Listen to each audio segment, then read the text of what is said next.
गंगा नदी के किनारे स्थित कन्नौज को इत्र की खुशबू और सांस्कृतिक विरासत के लिए जाना जाता है। कन्नौज का संसदीय इतिहास भी बहुत ही ऐतिहासिक है। 1967 के परिसीमन में बनी कन्नौज संसदीय सीट से पहली बार राम मनोहर लोहिया सांसद निर्वाचित हुए। हालांकि वर्तमान समय में कन्नौज की सीट समाजवादी पार्टी के लिए प्रतिष्ठा की सीट बनी हुई है। आपको बता दें कि 1998 में पहली बार समाजवादी पार्टी की तरफ से प्रदीप यादव सांसद निर्वाचित हुए। वहीं 1999 के लोकसभा चुनाव में मुलायम सिंह यादव कन्नौज से सांसद बने। लेकिन सन 2000 के उपचुनाव में अखिलेश यादव ने सियासत में एंट्री कन्नौज से ही ली। अखिलेश यादव सन 2000 के उपचुनाव में कन्नौज संसदीय क्षेत्र से सांसद निर्वाचित हुए। वहीं 2004 और 2009 के लोकसभा चुनाव में भी कन्नौज से जीते। हालांकि 2012 में जब समाजवादी पार्टी को उत्तर प्रदेश की विधानसभा चुनाव में बहुमत मिल गया तो अखिलेश यादव ने अपनी सीट से इस्तीफा दिया और उनकी जगह उनकी पत्नी डिंपल यादव चुनावी मैदान में थी। लेकिन डिंपल यादव निर्विरोध सांसद निर्वाचित हुई। वहीं 2014 के लोकसभा चुनाव में डिंपल यादव फिर चुनाव जीती। लेकिन 2019 के लोकसभा चुनाव में भारतीय जनता पार्टी के सुब्रत पाठक ने समाजवादी पार्टी के किले को भेद दिया और भारतीय जनता पार्टी का झंडा लहरा दिया। आपको बता दें कि सुब्रत पाठक 2009 के लोकसभा चुनाव में भी अखिलेश यादव के खिलाफ चुनाव लड़ चुके हैं और 15 साल बाद एक बार फिर अखिलेश यादव और सुब्रत पाठक चुनावी मैदान में आमने सामने होंगे। पहले समाजवादी पार्टी ने तेज प्रताप यादव को प्रत्याशी घोषित किया था। हालांकि ऐन मौके पर समाजवादी पार्टी ने अपना पत्ता बदला और अखिलेश यादव को प्रत्याशी बना दिया। सुब्रत पाठक भारतीय जनता युवा मोर्चा के कन्नौज के जिलाध्यक्ष रह चुके हैं। Bharatiya Janata party main body के कन्नौज के जिलाध्यक्ष रह चुके हैं।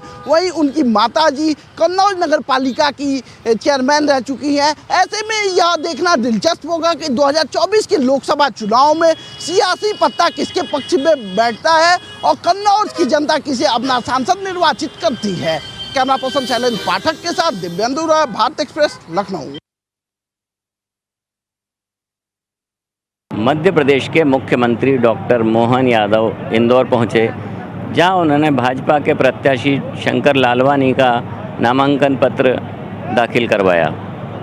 इस कार्यक्रम के बाद वे एक कार्यक्रम में पहुंचे जहां उन्होंने बड़ी संख्या में कांग्रेसियों को भाजपा ज्वाइन कराई। भाजपा प्रवेश समारोह नामक इस कार्यक्रम में मुख्यमंत्री ने विशेषकर देपालपुर विधानसभा के कई कार्यकर्ताओं को भाजपा ज्वाइन कराई। बता दें कि ज़िले में देपालपुर ही एक ऐसी जगह थी जहां नगर परिषद पे कांग्रेस का कब्जा था। उन्होंने पूरी परिषद ने, जिसमें पार्षद और अध्यक्ष सभी शामिल हैं, यहाँ तक कि वहाँ के सरपंच तक ने कांग्रेस छोड़ कर के भाजपा ज्वाइन कर ली है। जब देश में चुनाव शुरू हो चुके हैं और इंदौर में भी मतदान की तारीख नज़दीक आ रही है, ऐसे में बड़ी संख्या में जब कांग्रेसी भाजपा में आ रहे हैं तो कांग्रेस की मुश्किलें कम होने की जगह बढ़ती नज़र आ रही हैं। कैमरामैन इमरान खान के साथ जय व्यास, भारत एक्सप्रेस, इंदौर। सूरत से कांग्रेस के उम्मीदवार रहे नीलेश कुंभानी का नामांकन रद्द हुआ और उसके बाद से ही नीलेश कुंभानी पिछले 4 दिनों से गायब बताए जा रहे हैं। कांग्रेस पार्टी का उनसे अब तक कोई संपर्क नहीं हुआ है। इसके बाद विपक्ष के लोगों लगातार नीलेश कुंभानी के खिलाफ कार्यवाही करने की मांग कर रहे हैं, क्योंकि नीलेश कुंभानी के जो समर्थक थे वो उनके अपने बताए गए हैं और उन्हीं ने पार्टी के साथ धोखा किया है, लोगों के साथ दगा किया है। इस प्रकार की कार्यवाही करने की मांग विपक्ष लगातार उठा रहा है और इसी बीच निर्वाचन अधिकारी ने भी उनके खिलाफ रिपोर्ट बना ली है, जिसमें फर्जी दस्तखत जैसे फर्जी सबूत देकर जिला निर्वाचन अधिकारी को गुमराह करने का आरोप लगता हुआ बताया जा रहा है और इसकी कार्यवाही करने के मन बनाया जा चुका है। जिला निर्वाचन अधिकारी ने अपनी रिपोर्ट राज्य चुनाव आयोग को सौंप दी है और राज्य चुनाव आयोग अब अपनी रिपोर्ट केंद्रीय चुनाव आयोग को सौंपेगा, जिसमें चुनाव आयोग नीलेश कुंभानी के खिलाफ कार्यवाही कर सकता है। इस बीच नीलेश कुंभानी के घर पर सुरक्षा बढ़ा दी गई है और तमाम कांग्रेसी कार्यकर्ता लगातार नीलेश कुंभानी के घर पर और घर के बाहर विरोध प्रदर्शन कर रहे हैं, पोस्टर लगा रहे हैं और उनका विरोध कर रहे हैं। अहमदाबाद में कैमरा पर्सन संजय कोष्टी के साथ अरविंद शर्मा, भारत एक्सप्रेस। केंद्रीय गृह मंत्री अमित शाह ने 2 दिवसीय काशी दौरे में पूर्वांचल को साधने का यहां मंत्र बताया। उन्होंने कार्यकर्ताओं के साथ बैठक की। वहीं भाजपा के वरिष्ठ पदाधिकारियों को 400 पार के लक्ष्य को हासिल करने के लिए 4 बिंदुओं पर काम करने का मंत्र भी दिया।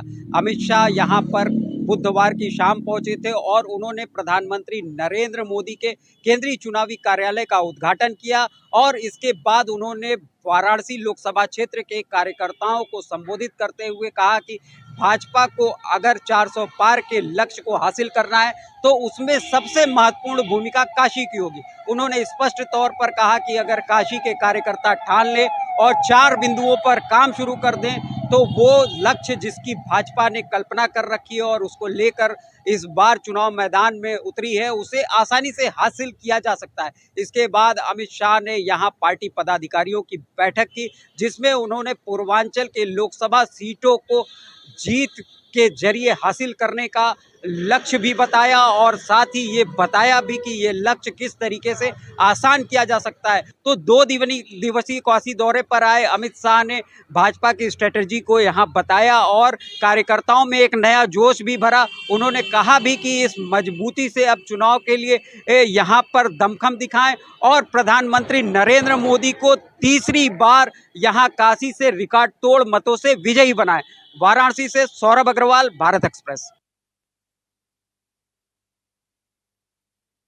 महाराष्ट्र में एनसीपी शरद पवार ग्रुप ने आज अपने चुनाव के लिए घोषणा पत्र जारी कर दिया। इस घोषणा पत्र में शरद पवार ने केंद्र सरकार की कई नीतियों को क्रिटिसाइज करते हुए अपने कुछ फ्यूचर प्लानिंग्स बनाए हैं। घोषणा पत्र को शरद पवार ने शपथ पत्र का नाम देते हुए कहा कि इस बार अगर केंद्र में यूपीए की यानी इंडिया अलायंस की सरकार बनती है तो उसमें जो रसोई गैस की कीमतें हैं उसको 500 रुपये तक लाई जाएगी। पाकिस्तान और चीन की सीमाओं पर लगातार निगरानी रखी जाएगी और इसके साथ साथ महिलाओं को 50% आरक्षण दिया जाएगा। यही नहीं, केंद्र सरकार को क्रिटिसाइज करते हुए अपनी घोषणा पत्र में शरद पवार ने कहा कि आने में महाराष्ट्र सहित पूरे देश भर में पेट्रोल और डीजल की कीमतों को नियंत्रित किया जाएगा और वैश्विक स्तर पर देश का मान बढ़ाने की इंडिया अलायंस लगातार कोशिश करेगा। घोषणा पत्र के जरिए कहीं न कहीं शरद पवार की कोशिश है कि महाराष्ट्र के भीतर महायुति सरकार को डैमेज किया जाए और चुनाव के ठीक पहले इस तरीके का घोषणा पत्र लाकर एक चुनावी वादा करने की मतदाताओं से जरूर कोशिश की गई है। वीडियो जर्नलिस्ट बालकिस के साथ अभिषेक पांडे, भारत एक्सप्रेस, मुंबई। बिहार के पूर्णिया लोकसभा से आरजेडी प्रत्याशी बीमा भारती के 2 पीए के पास से 10 लाख रुपए कैश बरामद होने के बाद बीजेपी ने इसे एक बड़ा मुद्दा बना दिया है। बीजेपी के नेताओं ने आरोप लगाया है कि इस चुनाव में महागठबंधन के लोग धन बल का प्रयोग कर रहे हैं, लेकिन जनता उन्हें वोट के बल से नकार देगी। बीजेपी के प्रवक्ता राकेश कुमार सिंह ने चुनाव में धन बल प्रयोग करने को लेकर नेता प्रतिपक्ष तेजस्वी यादव से जवाब मांगा है। वहीं पूर्णिया में बीमा भारती के पीए के पास से 10 लाख रुपए कैश मिलने के बाद चुनाव आयोग की भी सक्रियता बढ़ गई है और उनके 2 पीए अरविंद जायसवाल और महावीर मंडल को हिरासत में लेकर पूर्णिया पुलिस आगे की जांच में जुट गई है। वहीं पैसे की बरामदगी को लेकर बीमा भारती ने कोई भी जानकारी होने से मना किया है। पटना से सहयोगी आशुतोष के साथ भारत एक्सप्रेस के लिए माधुरी।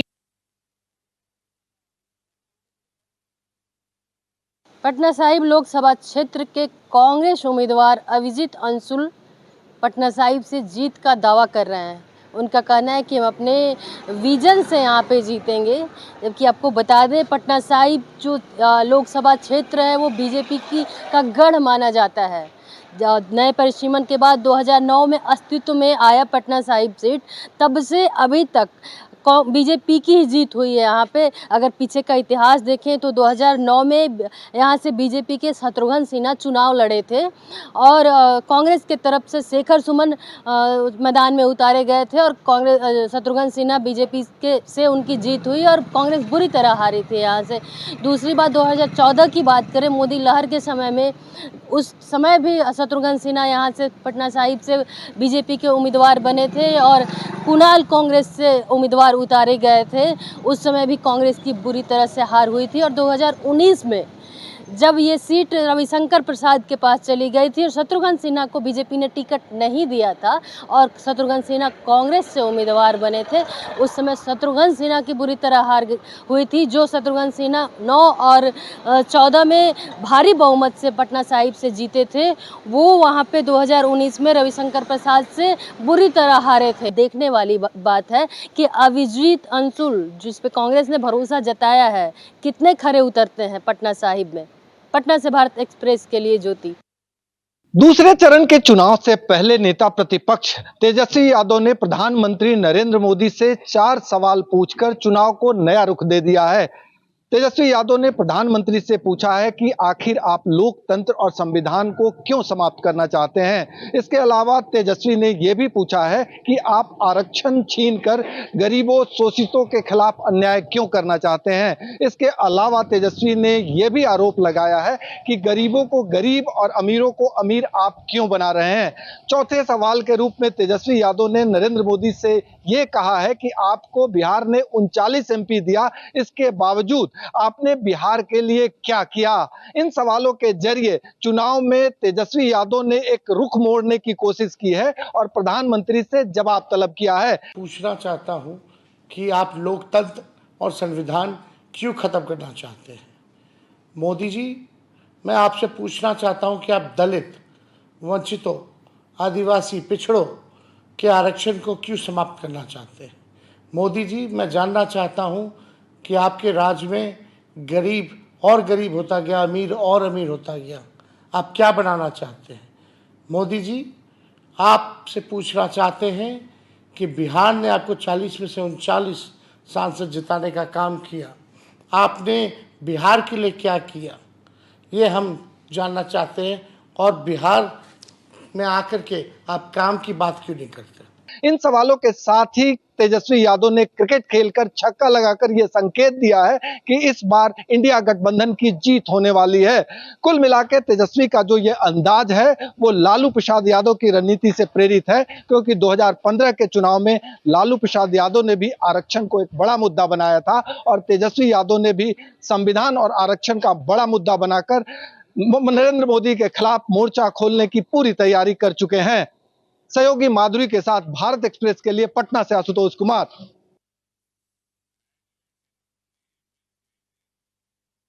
बीजेपी के राष्ट्रीय अध्यक्ष जेपी नड्डा कल चुनाव प्रचार करने के लिए बिहार पहुंचे थे। इस पर नेता प्रतिपक्ष तेजस्वी यादव ने उन पर आरोप लगाते हुए कहा कि जेपी नड्डा अपने साथ पैसों से भरे 5 सूटकेस लेकर बिहार दौरे पर आए थे।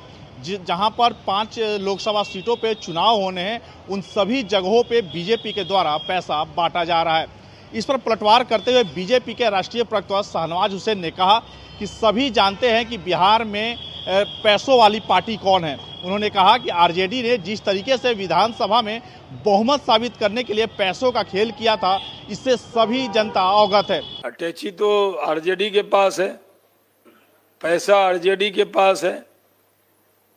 किस तरह से पैसे का खेल विधानसभा में बहुमत साबित करने के वक्त में आरजेडी ने किया था, ये सबको मालूम है। हमारी तो कार्यकर्ताओं की पार्टी है, पैसे से हमारा क्या लेना देना। उन्होंने आरजेडी के साथ साथ कांग्रेस पर भी हमला बोलते हुए कहा कि पिछले 70 सालों से देश को लूटने वाली पार्टी कांग्रेस है, पैसों वाली पार्टी कांग्रेस है, उनके पास पैसे हैं और वो लोग पैसा बांटने का काम कर रहे हैं। अब देखना होगा कि इस आरोप प्रत्यारोप का जो सिलसिला है कब तक जारी रहता है या फिर इस आरोप पे चुनाव आयोग कोई ठोस कदम उठाती है। पटना से सहयोगी आशुतोष कुमार के साथ नितेश सिंह, भारत एक्सप्रेस। छत्तीसगढ़ में लोकसभा चुनाव के तहत दूसरे चरण का कल मतदान होना है और कांकेर जैसी लोकसभा सीट पे भी कल वोटिंग होनी है। उसके ठीक पहले दंतेवाड़ा में 18 नक्सलियों ने आत्मसमर्पण किया है। बस्तर एक ऐसा इलाका है जो नक्सल प्रभावित है और कांकेर लोकसभा सीट भी इसी बस्तर इलाके में आती है। कई सारी कंपनीज आई हैं, एक्स्ट्रा डिप्लॉयड की जा रही हैं इन इलाकों में ताकि सुरक्षा व्यवस्था ठीक रहे। और इसी बीच एक बड़ी खबर ये है कि दंतेवाड़ा में 18 नक्सलियों ने सरेंडर किया है। लोन वर्राटू यानी घर लौटने का अभियान चलाया जा रहा है। गोंडी भाषा का शब्द है लोन वर्राटू और उसके तहत वहाँ पर प्रोत्साहित किया जा रहा है नक्सलियों को कि वो आत्मसमर्पण करके मुख्य धारा में लौटे और हिंसा का मार्ग छोड़ दें। उसी से प्रभावित होकर 18 नक्सली आज आए हैं एसपी दंतेवाड़ा के सामने उन्होंने आत्मसमर्पण किया है और इस लोन वर्राटू अभियान के तहत अब तक 738 नक्सली मुख्यधारा की तरफ लौट चुके हैं, आत्मसमर्पण कर चुके हैं। चूंकि लोकसभा चुनाव का मौका है और कल सेकेंड फेज़ की वोटिंग होनी है, कांकेर में कल वोटिंग होगी, राजनांदगांव में होगी, तो ये एक बड़ी आज की उपलब्धि छत्तीसगढ़ पुलिस मान रही है और सरकार भी मान रही है कि 18 नक्सली आज एसपी ऑफिस में पेश हुए हैं। कैमरामैन अशोक के साथ प्रियंका कौशल, भारत एक्सप्रेस, छत्तीसगढ़। झारखंड की 14 लोकसभा सीटों पर चुनाव प्रचार के लिए बीजेपी ने स्टार प्रचारकों की लिस्ट जारी कर दी है। इस लिस्ट में प्रधानमंत्री नरेंद्र मोदी, राजनाथ सिंह, जेपी नड्डा सरीखे लोग तो होंगे ही, साथ में मुख्य रूप से मध्य प्रदेश, छत्तीसगढ़ और उत्तर प्रदेश के मुख्यमंत्री भी रहेंगे। उत्तर प्रदेश के मुख्यमंत्री योगी आदित्यनाथ को लेकर झारखंड में एक अलग तरह का माहौल है। लोगों का यही मानना है कि उनके प्रचार का व्यापक असर जो है वो जिस तरह से हिंदुत्व की बातें करते हैं, जिस तरह से ठोक बजाकर बातें करते हैं, उन बातों का प्रभाव जो है वो झारखंड के लोगों के ऊपर ज़्यादा और प्रभावी रूप से पड़ेगा। इसके अलावा राज्य स्तर पर अगर देखा जाए तो दीपक प्रकाश, प्रदीप वर्मा, अर्जुन मुंडा सरीखे लोग तो रहेंगे ही। खास तौर पर अगर देखा जाए तो 3 महत्वपूर्ण महिलाओं को भी इस सूची में स्थान दिया गया है, जिसमें गीता कोड़ा और अन्नपूर्णा देवी जो कि केंद्रीय राज्य शिक्षा राज्य मंत्री हैं। गीता कोड़ा, अन्नपूर्णा देवी और जेएमएम की बहू या जेएमएम से बीजेपी में आई दुमका की प्रत्याशी सीता सोरेन भी रहेंगी। भारत एक्सप्रेस के लिए कैमरामैन धर्मेंद्र के साथ मधुकर आनंद, रांची।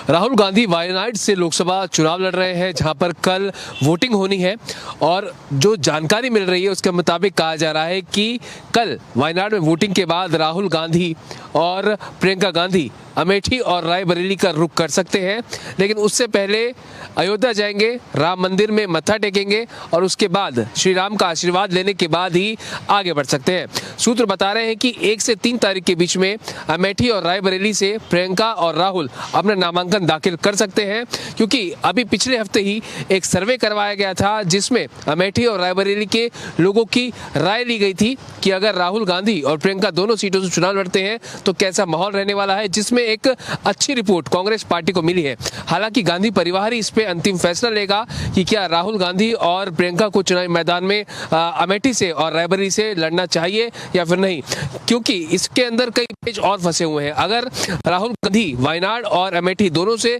अपनी जीत सुनिश्चित करते हैं तो ऐसी आखिरकार कौन सी सीट होगी कि वो चुनाव के बाद या फिर जीतने के बाद छोड़ेंगे, क्योंकि दोनों सीटें ही छोड़ने के बाद जो वहाँ की जनता है उसमें खासी नाराजगी देखने को मिलेगी और उपचुनाव में जो कैंडिडेट होगा उसको शायद उस नाराजगी का सामना करना पड़े। तो ऐसे में पशोपेश काफ़ी हैं और इसी को लेकर कांग्रेस पार्टी या फिर कहीं गांधी परिवार अभी भी एक कंफ्यूजन की स्थिति में बना हुआ है।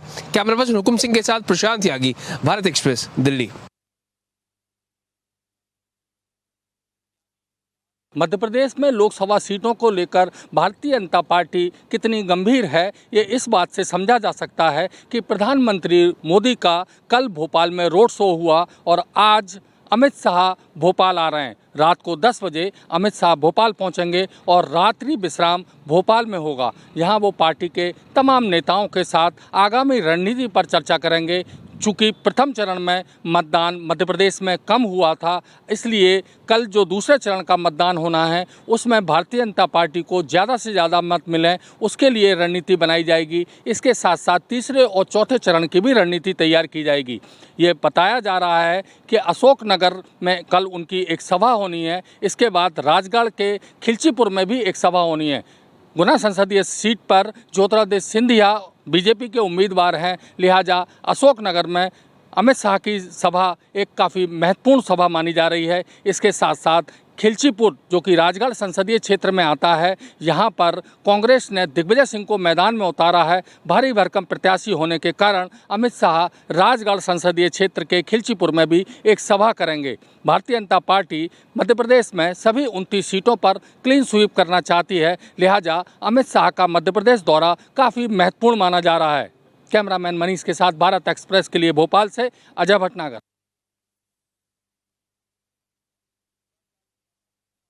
देश में लोकसभा चुनाव 2024 का मतदान चल रहा है।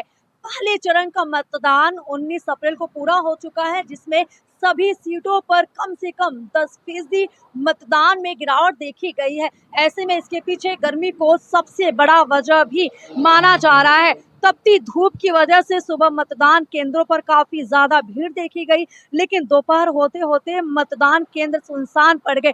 देखा जाए तो 17 बार आम चुनाव हुए हैं। आंकड़े बयां करते हैं कि जिस साल सुहावने मौसम या सर्दी में आम चुनाव हुए, उस साल मतदाता अपना वोट देने के लिए मतदान केंद्रों तक अच्छी संख्या में पहुंचे, जिससे मतदान का प्रतिशत अधिक रहा। जब अप्रैल से मई में आम चुनाव हुए तो भीषण गर्मी में मतदाता अपने घरों से कम ही निकलकर मतदान केंद्र तक पहुंचे, जिससे वोटिंग प्रतिशत कम रहा। जिस तरह से देश में लोकसभा चुनाव 2024 के पहले चरण में वोटिंग प्रतिशत कम रहा, उससे हर राजनीतिक दलों के नेताओं के माथे पर चिंता की लकीर है। अब दूसरे चरण का मतदान 26 अप्रैल को है। इसमें भी बढ़ता तापमान वोटिंग परसेंटेज पर असर डाल सकता है। बात अगर महाराष्ट्र की करें तो यहाँ पर दूसरे चरण में 8 सीटों पर मतदान होगा। मौसम विभाग के पूर्वानुमान है कि इस हफ्ते आसमान से आग बरसेगी। इससे सभी राजनीतिक दलों के नेता और प्रत्याशी को चिंता सता रही है, क्योंकि पहले चरण में 19 अप्रैल की वोटिंग में प्रतिशत कम रहा है। पहले चरण की कम वोटिंग को पक्ष और विपक्ष अपने अपने नजरिए से देख रहे हैं। आधिकारिक तौर पर सब अपने पक्ष में मतदान का दावा कर रहे हैं, लेकिन अंदर खाने धड़कनें बढ़ी हुई है। इसीलिए दूसरे चरण में गर्म मौसम के बीच चुनावी माहौल गरमाने और मतदान बढ़ाने के लिए विशेष प्रयास भी किए जा रहे हैं। फिर चाहे वो पक्ष हो या फिर विपक्ष सभी चुनाव के लिए जमीनी स्तर पर उतर कर मतदाता को लुभाने की कोशिश कर रहे हैं। और जिस तरीके से पहले चरण में वोटिंग प्रतिशत में गिरावट देखी गई है, वो ऐसा नहीं चाहते हैं। इसीलिए मतदाताओं को भी लुभाने का जो प्रयास है वो सभी पार्टियों की तरफ से किया जा रहा है। लेकिन देखना होगा कि इस चुनाव का परिणाम क्या कुछ होगा और किस पार्टी को कितनी सफलता मिलेगी। कैमरामैन घनश्याम के साथ में आंचल तिवारी, भारत एक्सप्रेस।